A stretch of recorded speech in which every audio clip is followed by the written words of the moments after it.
décidé de mettre sur pied un tel projet, c'est parce que nous nous sommes rendus compte qu'aujourd'hui dans notre société, nous souffrons de deux maux principaux, à savoir le problème du chômage et le problème du sous-emploi.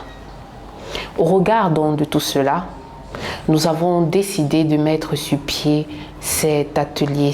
L'objectif visé par notre atelier est de démontrer à notre cible, à savoir nos internautes, que trouver un emploi n'est pas un mythe.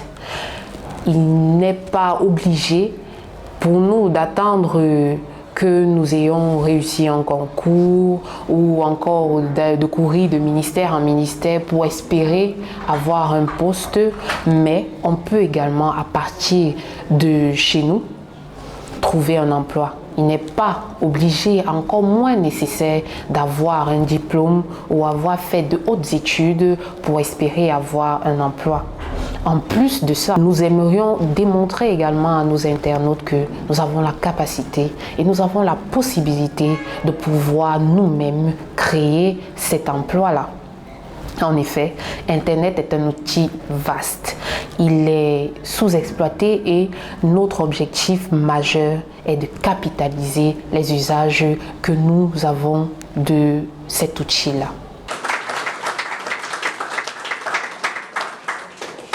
Internet regorge un grand nombre d'opportunités et à travers Internet, il est possible de pouvoir décrocher un emploi. Il est possible de pouvoir développer son réseau de relations. Il est possible de pouvoir doper son profil de manière à le rendre suffisamment attractif et compétitif, de manière à ce que les recruteurs qui y viennent puissent avoir un aperçu global, réel de l'ensemble de vos compétences et de se familiariser ainsi à votre profil de manière à ce qu'il soit, qu'on le retrouve lorsque ces recruteurs procèdent par la recherche des profils à travers Internet. Il faudrait noter qu'aujourd'hui, Internet est un moyen. Il y a plusieurs autres moyens pour obtenir de l'emploi, mais Internet ici aujourd'hui est devenu l'un des moyens les plus efficaces, les plus répandus de nos jours pour les chercheurs d'emploi qui ont surtout une vision orientée vers l'international. Alors aujourd'hui, nous avons des possibilités de travailler en Afrique tout en étant recrutés par des entités extérieures, des entreprises internationales, européennes, américaines, asiatiques. On a la possibilité de se faire recruter par ces institutions internationales-là, tout en étant en Afrique, et aussi d'être intégré dans certains projets en Afrique, tout en étant recruté par ces derniers. L'idée, ce n'est plus de se focaliser uniquement sur les offres d'emploi locales, mais de s'ouvrir totalement aussi à l'extérieur pour pouvoir acquérir des compétences qui vont vous permettre comme ça d'être compétitif et de pouvoir compétir avec nos semblables qui sont dans des pays développés.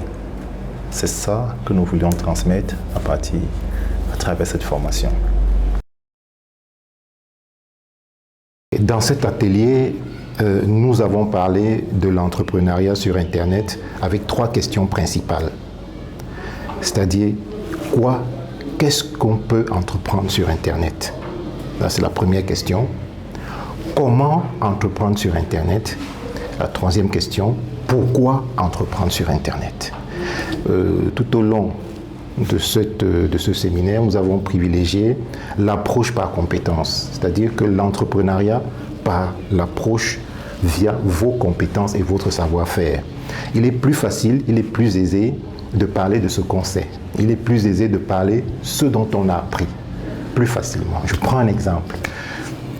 Si quelqu'un a été formé en ressources humaines, par exemple, principalement sur la gestion des carrières, il est plus facile pour lui de parler de cela. Donc c'est dans ce dans cette thématique qu'il doit plutôt s'investir et non d'aller chercher ailleurs. Il doit s'investir dans cette thématique, mettre à contribution tout autour de lui toutes les plateformes digitales qui peuvent l'accompagner vers la réussite de son projet. Tout au long de son projet maintenant, ce qui est important, tout au long de son projet, il doit veiller, il doit avoir un esprit de veille, il doit en quelque sorte beaucoup s'informer par rapport à l'actualité de sa thématique. Parce que toutes les thématiques évoluent, mais n'évoluent pas dans le même sens. Donc il doit s'habituer il doit surveiller en quelque sorte sa thématique, ses évolutions, ses enjeux de sa thématique sur laquelle il s'est formé. Je vous dis et je répète, il est plus facile de parler de ce qu'on a appris. Un entrepreneur, c'est un chômeur actif. C'est vrai, parce qu'on ne recueille pas toujours un salaire.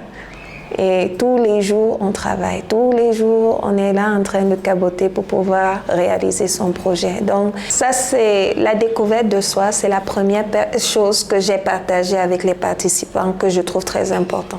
Et la deuxième chose, c'est dans le domaine dans lequel on évolue, il est important d'être passionné et déterminé dans ce qu'on veut réaliser. Il va arriver un moment, comme j'ai dit aux participants, où tu te sentiras seul, abandonné de tous. Tu auras l'impression que tu pars vraiment à contre-courant et tu évolues dans un chemin qui est peut-être pas béni ou bien, je ne sais pas, qui n'est pas pour toi. J'ai remarqué dans mon parcours qu'il y a beaucoup de gens qui sont complexés parce qu'ils n'ont pas fait de longues études. Et dans notre société, malheureusement, on fait croire aux gens qu'il faut avoir de grands diplômes pour pouvoir évoluer dans la vie. Et je veux dire que ça, ce n'est pas obligatoire. Il y a des gens qui évoluent, qui ont des jobs, il n'y a pas de sous-métier, qui évoluent bien étant un menuisier, étant un plombier. Et il faut aussi arrêter de vouloir être riche à millions. Ça, il faut avoir l'amour du travail et aussi être satisfait de ce qu'on gagne à la sueur de son front. C'est très important parce que là, il y a beaucoup de dépravation et des illusions. Les gens vivent à travers le virtuel et ça, c'est pas le réel. Donc, tôt ou tard, la chute est souvent brutale. Chaque fois que nous allons sur Internet, chaque fois que nous envoyons des mails, chaque fois que nous allons sur les réseaux sociaux, nous laissons des traces. Alors, ce sont ces traces donc, qui sont appelées des empreintes numériques. Grosso modo, tout ce que nous faisons sur Internet laisse une trace. Et c'est ce dont nous appelons empreintes numériques. Il était précisément question de former les panélistes sur la sécurité et la sécurité, comment nous protéger de ces empreintes numériques. Alors, je pense que le message a été suffisamment clair. Il y a eu une interaction entre le formateur que je suis et les différents panélistes. Les échanges étaient assez pertinents. Ils ont posé beaucoup de questions. Et je pense qu'ils ont saisi le sens de ce qu'est une importance des empreintes numériques. Alors, dans le contexte camerounais, précisément dit, il est difficile pour nous. Parce que dans le contexte camerounais où le Camerounais lambda, étant formé ou pas, est généralement à la recherche du travail et le plus souvent connecté à Internet via les différents réseaux sociaux, il était important de préciser ou alors de leur montrer comment est-ce qu'il faut sécuriser toutes ces empreintes numériques pour qu'elles ne tombent pas le plus souvent entre de mauvaises mains. Alors on leur a parlé entre autres du partage de moins en moins des informations sur les réseaux sociaux, l'utilisation d'un VPN par exemple, l'utilisation des logiciels et systèmes d'exploitation à jour, bien évidemment des réseaux Wi-Fi non sécurisés qui sont des réseaux publics où nous nous connectons généralement avec un accès gratuit. Il est aussi important de noter aussi la connexion sur des sites non sécurisés, dont les HTTPS et les HTTP simples. Alors, je suis satisfait de la formation et de ce que les différents panélistes ont pu présenter comme intérêt. Et je remercie Internet Society de nous avoir donné cette opportunité. Je tiens à dire que je suis consultant, assistant technique au ministère des Finances. Mais ce qu'il faut savoir, c'est que je n'ai pas démarré en qualité d'assistant technique. J'ai eu un parcours et ce parcours a été parsemé de bien des difficultés. Et c'est effectivement à ce sujet que j'ai échangé avec mes interlocuteurs d'hier. À cet effet, on a échangé un peu sur mon parcours, quelles étaient les difficultés, comment j'ai fait pour m'en sortir. Et si je peux me résumer, j'ai davantage insisté sur le fait que premièrement, il ne faut jamais baisser les bras. Parce que trouver un emploi, ce n'est jamais quelque chose d'aisé.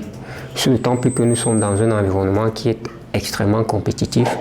Et donc, il faut vraiment être toujours aux avant-postes. Il faut mener une recherche d'emploi très offensive. La deuxième chose, c'est qu'il faut oser.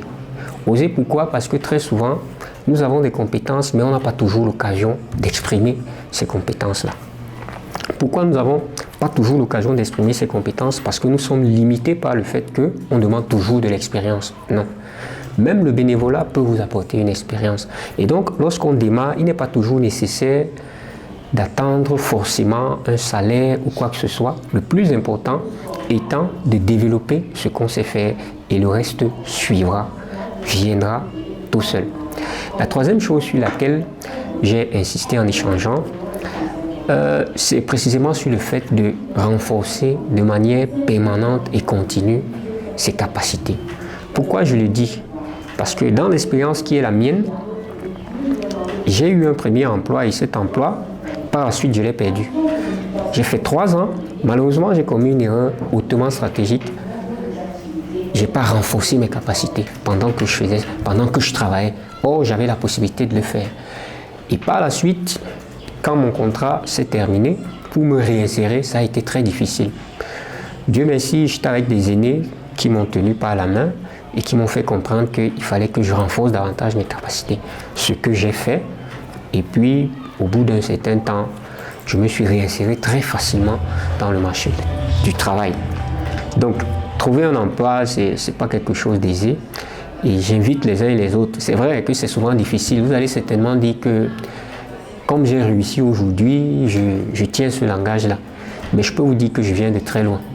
Je viens vraiment de loin. Et si je n'avais pas été soutenu, si je n'avais pas eu des grands frères pour me donner la direction à suivre, je ne serais certainement pas où je suis. Je me présente M. Kamtegui Martin, consultant en comptabilité et fiscalité. Et quand on vient à une conférence, c'est pour apprendre de nouvelles choses, pour comprendre certaines choses. On n'a pas la maîtrise de la science. Ça veut dire quoi? Quand on est dans une conférence, forcément, on apprend de nouvelles choses. Et j'ai été très satisfait des impressions du docteur Kamtegui et de M. Chama Christian. My name is Achuke Alex Christel. I assisted to the conference today, and the conference was really great. We learned many things about digital prints. What impact does it have on us while we are looking for a job? What are the different things employees look when they're looking at our surveys, and how can we adapt our surveys in order to get efficiently a work. We also learned about we also had some testimonies about people that had some experience, professional experience, and how they really did to find a job. And the conference was really great. I appreciated every point of the conference. I really thank those who organized the conference, and all what we learned was really spécial. Thanks. Je suis Madame Marthe Mbazi. J'ai découvert que malgré l'âge, on doit toujours être en activité.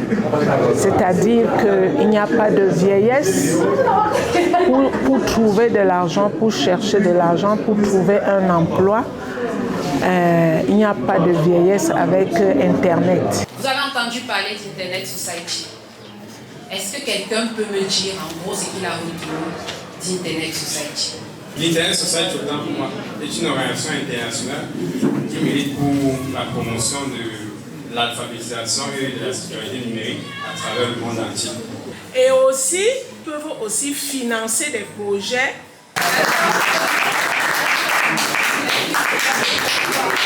Merci. Comment reconnaître un site internet sécurisé? Nous pouvons reconnaître un site sécurisé par la fin de HTTP au travers du S. Le S signifie sécurisé. Mais il faudra aussi noter que, puisque au travers des questions qui ont été soulevées, un participant a signalé que nous avons des sites qui se terminent par .cm. Est-ce que ces sites-là ne doivent pas être... Est-ce que ces sites-là ne sont pas sécurisés? Mais l'orateur a précisé que ces sites qui sont utilisés au sein du Cameroun sont des sites sécurisés. Donc nous n'avons aucune crainte par rapport à ces sites-là. Face à cette demande de sans cesse croissante de chacun de nos participants et des internautes qui n'ont pas pu assister en présentiel à ces 2 jours de formation, nous avons pensé que dans un futur très proche, nous allons organiser d'autres formations beaucoup plus pointilleuses et axées sur ces thèmes qui ont été débattus durant cet atelier-ci. Donc, n'hésitez pas à nous contacter et faites-nous signe, quelles que soient les questions, les interrogations ou bien les besoins que vous avez.